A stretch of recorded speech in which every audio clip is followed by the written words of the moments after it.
আজকের দিনে দাঁড়িয়ে আমাদের সব থেকে বড় প্রশ্ন হলো এইচএমপিভি ভাইরাস। এইচএমপিভি ভাইরাসটা আসলে কি, চলুন জেনে নেওয়া যাক। এইচএমপিভি ভাইরাস, যেটার পুরো নাম হচ্ছে হিউম্যান মেটানিউমো ভাইরাস। এই ভাইরাস আর 5টা ফ্লু তৈরিকারী অন্যান্য ভাইরাসগুলোর মতনই একরকম। অযথা আপনারা ভয় পাবেন না, কারণ কি এই ভাইরাসের উপসর্গ অন্যান্য ভাইরাসের মতনই ক্ষীণ।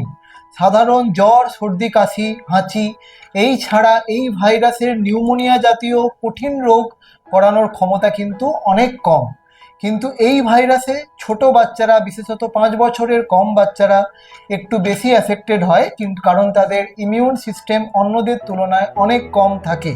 কিন্তু এই নিয়ে খুব বেশি ভয় পাওয়ার দরকার নেই, তার কারণ এই ভাইরাসের মারণ ক্ষমতা অন্যান্য ভাইরাস বা আমাদের আগের করোনা ভাইরাসের থেকে অনেক নগণ্য।